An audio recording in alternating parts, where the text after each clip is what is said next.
and I think it's a wonderful piece. And actually, our orchestra and myself would like to do it again.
Yeah.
Frank has just exited the stage.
Welcome to you, Kronos Quartet, here live in the KPFA studios.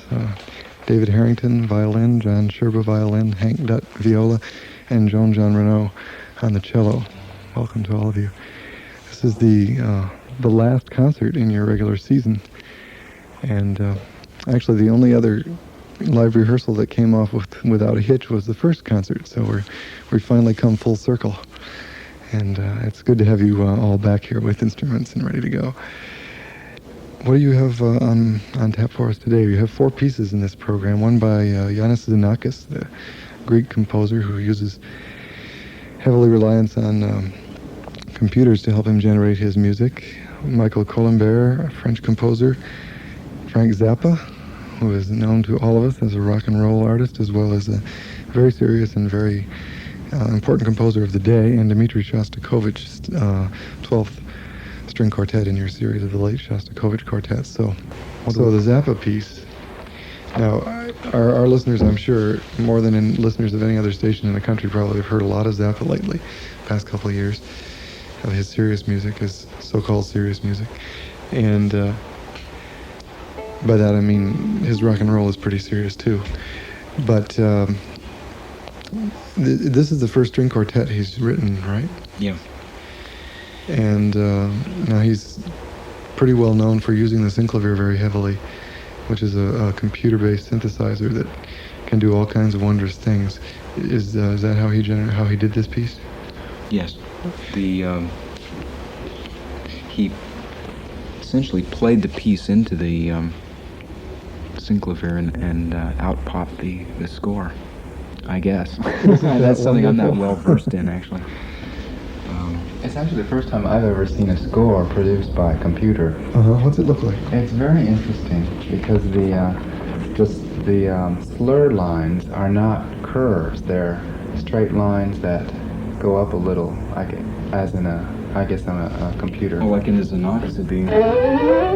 Yeah, they're like little lines that are Kind of staggered up and then staggered down, yeah. Staggered down. Like me. But it's very clear. Yeah, it seems to be. It's easy to read. So all he has to do is play it. So if he plays it right, all the notes will line up with each other properly and everything will be taken care of and the computer will see to it. Can I see the score for a second? Sure. The only problem is our parts were written by somebody or copied by someone else, and so there are a few So human error mistakes. comes in, huh? Yeah, rather than by the computer. And did you find any errors in the computer score itself? I think we found one. So that would mean that Zappa didn't play it right into the computer that one time. Or maybe the computer had a glitch for a second, I don't know. Yeah, this is the score is written just beautifully. It must be a very good printer used too. You can, if you just hold it back a ways, you can't see that each of the notes and each of the lines and the staff and everything is actually written all in dots. It's just beautiful. Every 16th note looks the same as the other 16th notes. All the flags are the same. I think you'll notice upon inspection that there are no dynamic markings. There are no tempo markings, and there are no articulations. And I asked him about these issues, and he said that what he was concerned with mostly were the pitches, that we got all the right pitches and the durations of the notes. And so we spent a lot of time, for example, in some of the counting problems in this first movement are really interesting. In Joan's part, for example, in bar 7, we're in 6/8 notes to the bar, and she plays 10 notes. There's another one that's even... And then the very next bar, she plays 7 in the time of 6. Right? Yeah. And she's the only one with a moving part in those two. Yeah. Interesting. Yeah. Her part moves and our feet tap. Yes. And your eyes are looking to each other for reassurance that everything's going okay, right? Yeah. The way we've worked on this work is to play it very slowly and try to get everything in the right place, and then gradually pick up the tempo. And I think that's what we'd like to do right now is begin at a moderate tempo and then maybe talk it over and then do it again a little quicker, and then maybe the third time through we'll play it at our performance tempo. Okay, you're and gonna then start at the following beginning? that, maybe if you wanted to play the synthesizer tape That's a that good idea, Zappa yeah. sent us. Well, there's a neat story You to can go see with how they sound. it. Okay, after a little bit of this, we'll hear the tape. Are you going to start at the beginning? Yeah, this is Okay. the first movement. I will represent the audience and read it on the master score here, okay? Let's do that again.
You know what happened?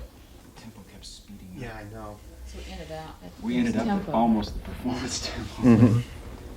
That It's was the very. whole It's almost harder to play it slowly. It is, Yeah. yeah, because we're used to playing it We've worked it up faster. to the faster tempo. You wanna It's harder yeah. for me, especially. You want at to the try beginning. faster? Yeah, sure. Yeah, let's do.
So that was the whole first movement. That's the first movement, yeah. You know, Zappa is known as a lot of his music is to some people's ears self-consciously abrupt and what can I say? Anyway, this seems to be a lot softer, a lot more softer gesture on his part. Do you think he's changing his voice a little bit?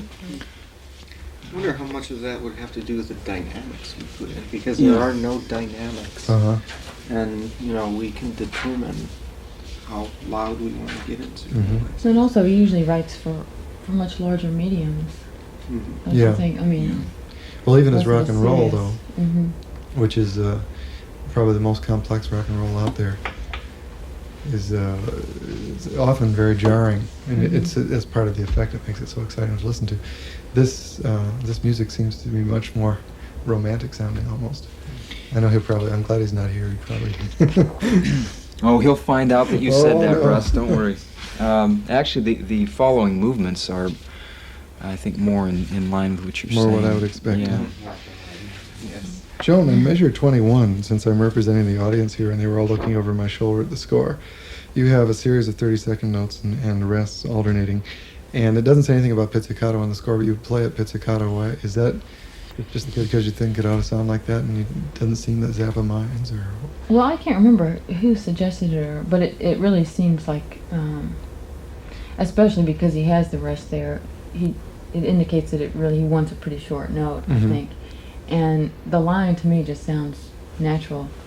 Yeah, we It's experimented with different ways of playing it short, real short bow, and with the bow, and then also with pizzicato. And on top of what she's doing, we're doing sustaining. Or isn't that right? Yeah. Or no, we're doing chords, right? Chords. Yeah. The short chords and long chords. And it seemed to come out, her part seemed to come out much better pizzicato. Also, it feels like it's alluding to a kind of a jazz bass line, really. And of course, at that point, it's 3 against 1. The violins and the violas are against the cello. so she's got to do something to defend herself. Right? Yes, that's right. Well, also his concern is the duration of the pitch and the pitch itself. So I mean, theoretically, I could start out that way. I remember for a while at the very last note of the piece, we were even thinking of doing that a very soft pizzicato. But then we tried it about 3 different ways. Maybe, I think we tried it as a colegno, and we decided against those other ways, and just our regular arco note. So he's really calling upon you to participate very heavily in how this piece actually sounds. That's right. Yeah. And actually, the other day he mentioned that he hadn't decided on the order of the 4 movements. It was up to us, Great. and we're going to surprise him. What are you going to do? Oh, I'm not sure yet. Throw the I Ching just Actually, before the- this is a very exciting concert in a lot of ways. First of all, a lot of the material is very new. I mean, Yes. it's just been written, for one thing. And we're these are the final few rehearsals before the performance, and we're really going for it on this concert. It looks like a wonderful program. Yeah. Let's talk a little bit about this. Yeah. Actually, why don't we, let's hear the tape and then get down and talk a little bit about what's coming up. But what did you want to say, John? I just wanted to say something. I thought maybe we could do the last 3 bars and experiment with what we were just talking about. Oh, that's a good idea. Because we had, in our last rehearsal, we were thinking about playing the last note soft rather than loud. And perhaps we can try it soft and then try it loud and see which way it sounds better. Should we do it loud first? I'm gonna do the last 3 bars. Yeah, last 3 bars? From 39, right?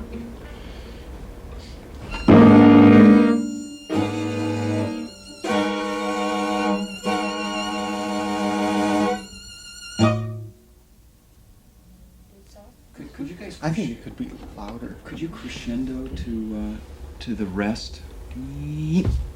Okay. So we're gonna try that again. Yeah. Let's do it even louder.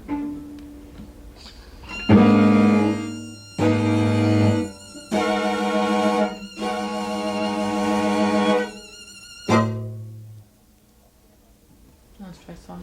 Now let's do also soft. Let's do it as an up bow once.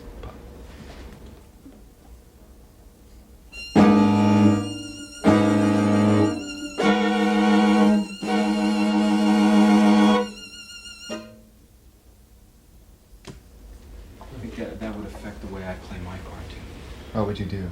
I think I probably should decrescendo rather than crescendo. Want to try that? Yeah. Also, let's make sure our cutoffs are together.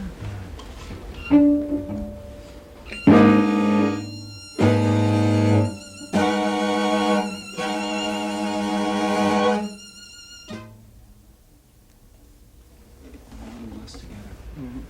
It's Also, the less together. balance less of the together. last chord. It seems like you're a little ahead of the last Mhm. beat. That's what I feel. But Do it again. the last. Maybe we should watch Jim for the cutoffs. One of the problems is I have a 3-note chord, and Oh, you do. yeah, to do it as an up bow, it's so easy to have it rolled, and so as a result, the first note will be a little bit early. That's why, in a way, for me, Forte works better. forte works better because you can just do it as a block chord. See, I think the more important note actually is not the last one; it's the one before it. You know, the way that ends to me is real important. I think it could still even be more, and then if it's a little softer on the last, or even humorously soft on the last, that'd be fine.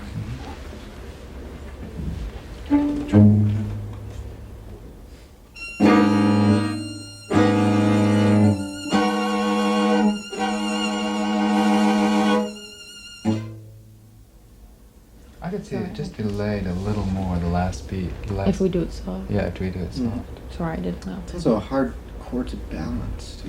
Mm-hmm. Let's do it one more time. Try to do it a little more delayed and soft. Can we, our first cutoff, Uh-huh. it's right after the downbeat. And then the next one, there's barely any rest at all. I think we should make that distinction. Oh, okay.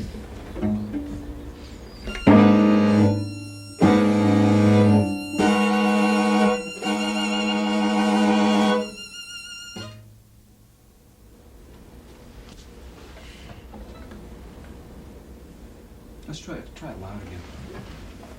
Can you make a crescendo on these?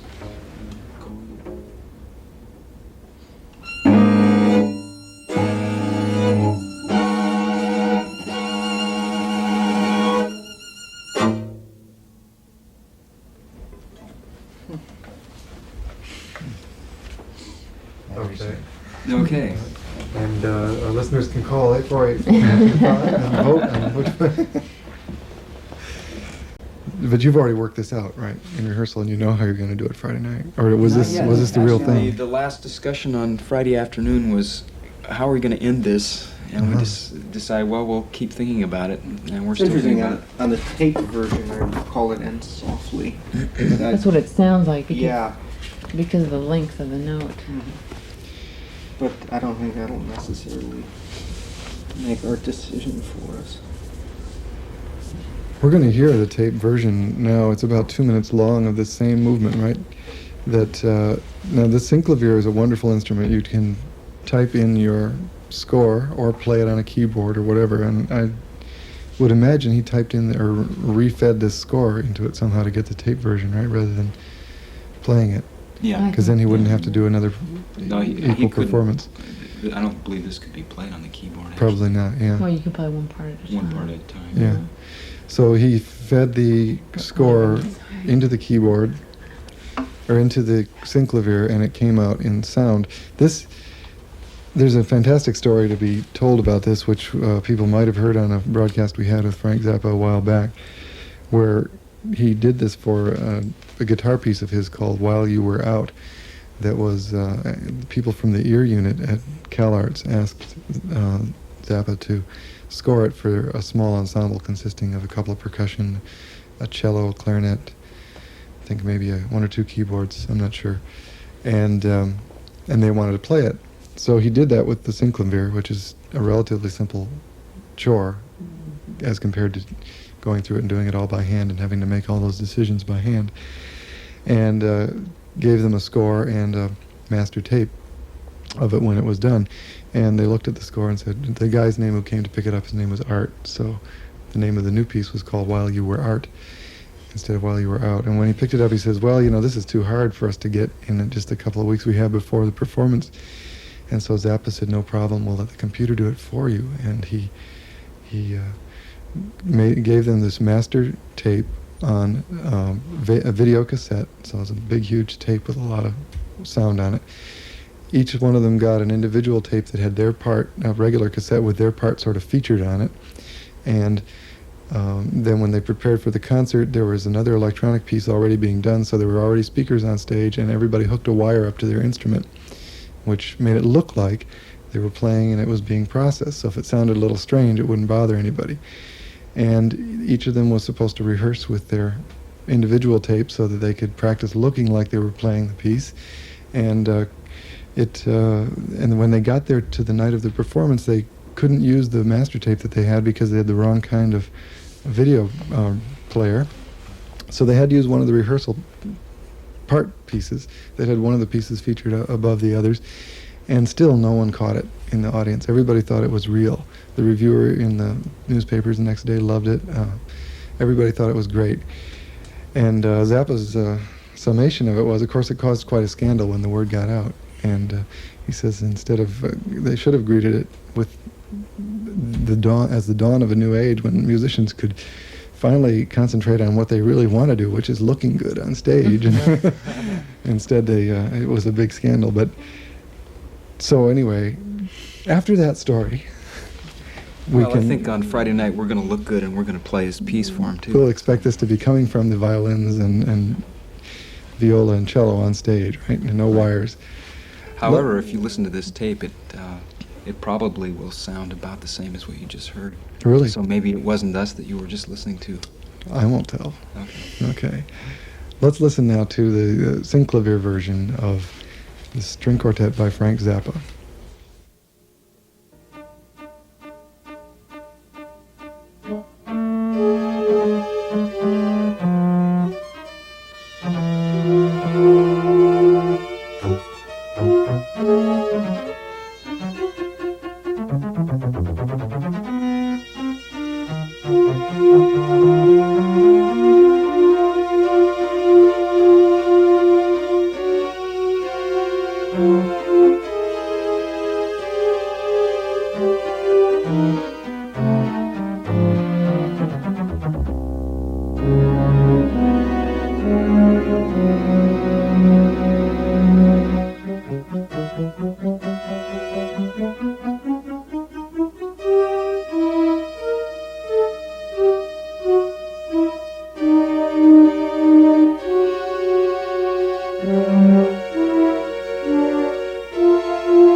And there was the synclavier version, and he ended it quite soft.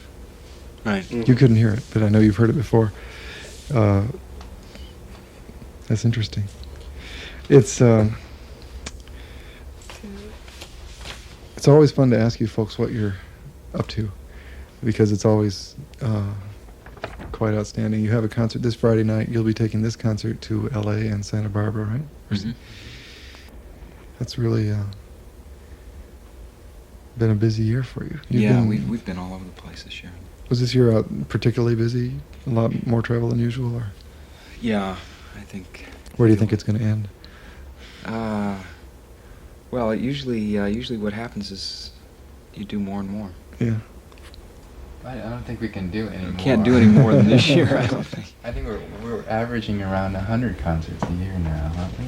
Isn't that something? 6 months on the road. Yeah. About 3 tours to Europe in a year. Yeah. and a number of records, a number of radio recordings in Europe. Yeah, we just recorded the string quartet parts of the Mishima soundtrack for record and tape of Philip Glass. It should be coming out in the fall. The movie's coming out in November, isn't it? I heard. Yeah, maybe even September or something. It's in the fall sometime. Yeah. I think you're bad. Yeah.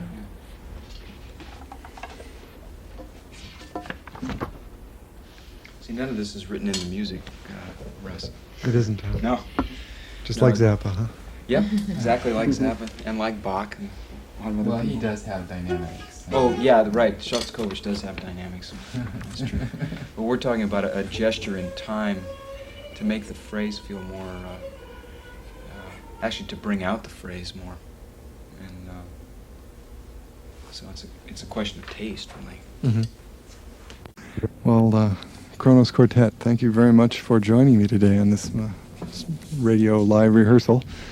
It's certainly been interesting to get a view of what goes on before a concert, like the one coming up Friday night. Let me quickly run down what is coming up Friday night. It'll be Friday night, that's the 12th of April, at 8 o'clock at the Herbst Theater in San Francisco, which is in the Museum of Modern Art building. If you want to reserve tickets, you can call, or I guess it's charged by phone tickets, you can call 392-4400. And so what, Friday night, are you going to be announcing your coming season Friday night too? Yes, the full season will be announced, and it will be possible at that time to subscribe for the following season. That's a good idea. Get your tickets while they're hot. So thank you very much, David Harrington, violinist, John Sherba, violinist, Hank Dutt, violist, and Joan John Renaud, the cellist of the Kronos Quartet. And it's been really good doing these rehearsals together, and I hope we'll be doing them next year too. Thank you, Russ. Thank you, Russ. Thanks a lot. Special noises.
We'll hear two works on the second half of our program, excerpts from Times Beach by Frank Zappa and Jean-Philippe Rameau's Suite in G, arranged for winds by Ryohei Nakagawa. We spoke earlier with Claudia Kuntz and Timothy Ward of the Aspen Quintet about Frank Zappa's Times Beach. Obviously, the name Frank Zappa, rock star, is likely to raise some eyebrows among chamber music devotees. How did this commission come to be? As winners of the Naumburg Award, we were awarded a commission to commission an American composer.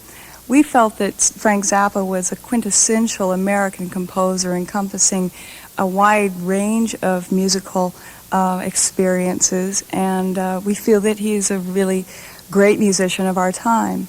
As far as his role as a contemporary composer for legitimate chamber music, this is by far not his first piece. He's written many pieces, and many of his works have been recorded in London and as well as in Paris.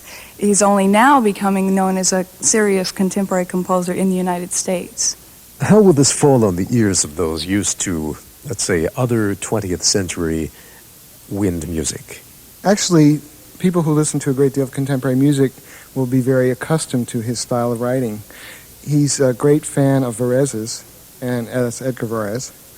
And he writes in a very, very complicated style with complicated rhythms, very complicated counterpoints. So anyone who's used to Roger Sessions or any number of American composers would really be very much already accustomed to this. It's not anything like his pop music at all. It's such a completely different idiom because of the complexity. The Zappa piece was commissioned by the Naumburg Foundation for the Aspen Quintet as part of the quintet's Chamber Music Award. The work was premiered in an Alice Tully Hall performance in New York on May 8, 1985. At the composer's suggestion, the Aspen Quintet is playing only 2 of the 5 movements of the piece for this concert. The movements are untitled. And here now are the members of the Aspen Woodwind Quintet to play excerpts from Frank Zappa's Times Beach.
We have just heard the Aspen Wind Quintet performing two movements from Times Beach by Frank Zappa.